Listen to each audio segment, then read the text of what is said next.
हरे कृष्णा। श्रीमद् भगवद गीता के प्रथम अध्याय के क्रम में आगे पढ़ते हैं। भगवान ने अर्जुन से पूछा, अर्जुन, जब मैं युद्ध ही नहीं करूंगा तब तुमने क्या समझकर नारायणी सेना को छोड़ दिया और मुझको स्वीकार लिया? अर्जुन ने कहा, भगवान, आप अकेले ही सबका नाश करने में समर्थ हैं, तब मैं सेना लेकर क्या करता? भक्तवत्सल भगवान ने अर्जुन के इच्छा अनुसार उनके रथ के घोड़े हाँकने का काम स्वीकार किया। इसी प्रसंग के अनुसार भगवान श्री कृष्ण अर्जुन के सारथी बने और युद्धारंभ के समय कुरुक्षेत्र में उन्हें गीता का दिव्य उपदेश सुनाया। अस्तु।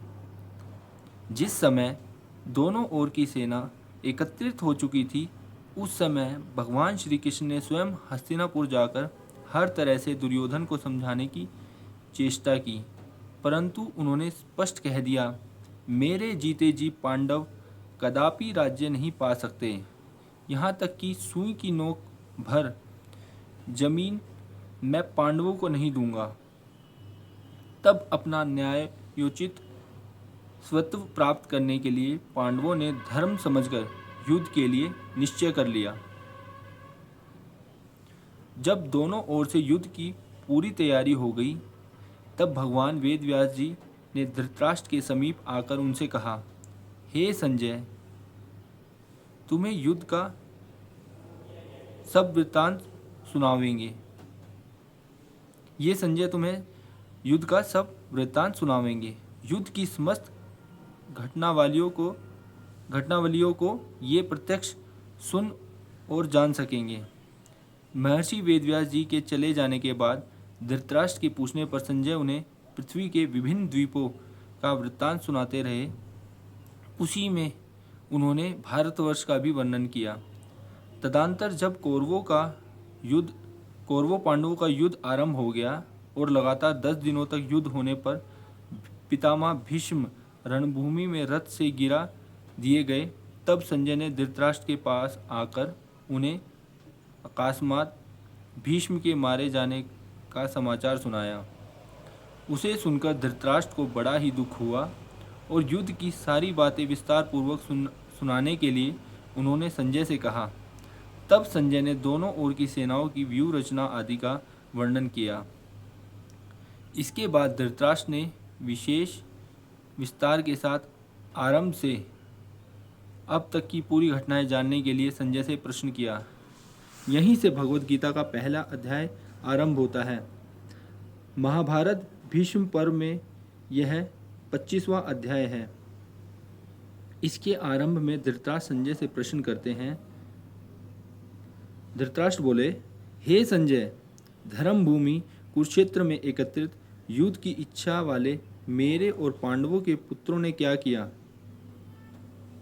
संजय बोले, उस समय राजा दुर्योधन ने व्यूह रचना युक्त पांडवों की सेना को देखकर और द्रोणाचार्य के पास जाकर यह वचन कहा, हे आचार्य, आपके बुद्धिमान शिष्य द्रुपदपुत्र धृष्टद्युम्न द्वारा व्यूहाकार खड़ी की हुई पांडु पुत्रों की इस बड़ी भारी सेना को देखिए।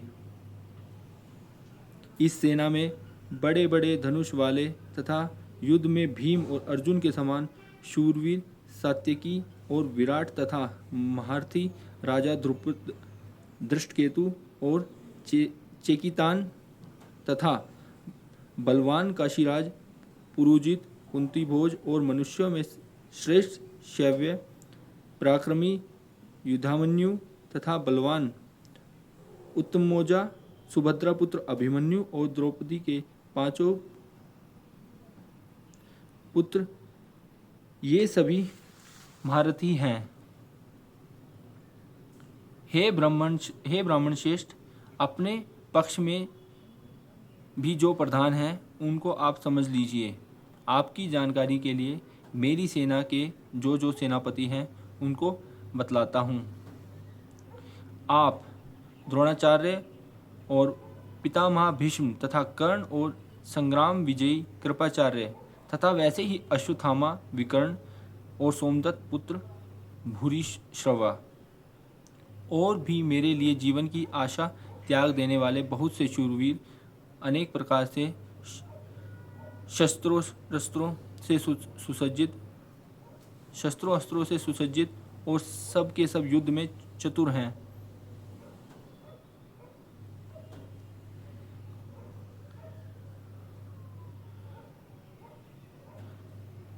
अपने महारथी योद्धाओं की प्रशंसा करके अब दुर्योधन दोनों सेनाओं की तुलना करते हुए अपनी सेना को पांडव सेना की अपेक्षा अधिक शक्तिशाली और उत्तम बताते हैं।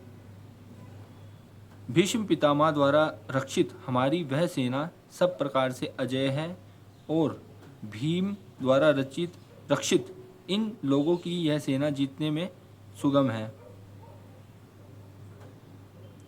इस प्रकार भीष्म द्वारा संरक्षित अपनी सेना को अजय बताकर अब दुर्योधन सब ओर से भीष्म की रक्षा करने के लिए द्रोणाचार्य आदि समस्त महारथियों से अनुरोध करते हैं।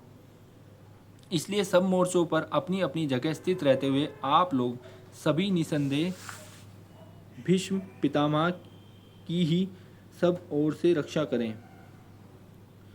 दुर्योधन के द्वारा अपने पक्ष के महारथियों की विशेष रूप से पितामह भीष्म की प्रशंसा किए जाने का वर्णन सुनकर अब संजय उसके बाद की घटनाओं का वर्णन करते हैं। कौरवों में वृद्ध बड़े प्रतापी पितामह भीष्म ने उस दुर्योधन के हृदय में हर्ष उत्पन्न करते हुए उच्च स्वर से सिंह की दहाड़ के समान गरजकर शंख बजाया। इसके पश्चात शंख और नगारे तथा ढोल मृदंग और नरसिंगे आदि बाजे एक साथ ही बज उठे। उनका वह शब्द बड़ा भयंकर हुआ। धृतराष्ट्र ने पूछा कि युद्ध के लिए एकत्रित होने के बाद मेरे और पांडु के पुत्रों ने क्या किया। इसके उत्तर में संजय ने अब तक धृतराष्ट्र के पक्ष वालों की बात सुनाई। अब पांडवों ने क्या किया उसे 5 श्लोकों में बतलाते हैं। इसके अनंतर सफ़ेद घोड़ों से युक्त उत्तम रथ में बैठे हुए श्री कृष्ण महाराज और अर्जुन ने भी अलौकिक शंख बजाए। श्री कृष्ण महाराज ने पांचजन्य नामक, अर्जुन ने देवदत्त नामक और भयानक कर्म वाले भीमसेन ने पौंड्र नामक महाशंख बजाया। कुंती पुत्र राजा युधिष्ठिर ने अनंत विजय नामक और नकुल तथा सहदेव ने सुघोष तथा मणिपुष्पक नामक शंख बजाए। श्रेष्ठ धनुष वाले काशीराज और महारथी शिखंडी एवं धृष्टद्युम्न तथा राजा विराट और अजय सात्यकी, राजा द्रुपद एवं द्रौपदी के 5 पुत्र और बड़ी भुजा वाले सुभद्रा पुत्र अभिमन्यु, इन सभी ने हे राजन सब ओर से अलग अलग शंख बजाए। भगवान श्री कृष्ण और अर्जुन के पश्चात पांडव सेना के अनान्य शूरवीरों द्वारा सब ओर शंख बजाए जाने की बात कहकर अब उस शंख ध्वनिका का क्या परिणाम हुआ उसे संजय बतलाते हैं। और उस भयानक शब्द ने आकाश और पृथ्वी को भी गुंजाते हुए धृतराष्ट्रों के यानी आपके पक्ष वालों के हृदय विदीर्ण कर दिए। पांडवों की शंख ध्वनि से कौरव वीरों के व्यथित होने का वर्णन करके अब 4 श्लोकों में भगवान श्री कृष्ण के प्रति कहे हुए अर्जुन के उत्साहपूर्ण वचनों का वर्णन किया जाता है। हे राजन, इसके बाद कपिध्वज अर्जुन ने मोर्चा बांधकर डटे हुए धृतराष्ट्र संबंधियों को देखकर उस शस्त्र चलने की तैयारी के समय धनुष उठाकर ऋषिकेश श्री कृष्ण महाराज से यह वचन कहा, हे अच्युत, मेरे रथों को दोनों सेनाओं के बीच में खड़ा कीजिए और जब तक कि मैं युद्ध क्षेत्र में डटे हुए युद्ध के अभिलाषी इन विपक्षी योद्धाओं को भली भांति देख लूं कि इस युद्ध रूप व्यापार में मुझे किन किन के साथ युद्ध करना योग्य है, तब तक उसे खड़ा रखिए। दुर्बुद्धि दुर्योधन का युद्ध में हित चाहने वाले जो ये राजा लोग इन इस सेना में आए हैं, इन युद्ध करने वालों को मैं देखूंगा। हरे कृष्णा।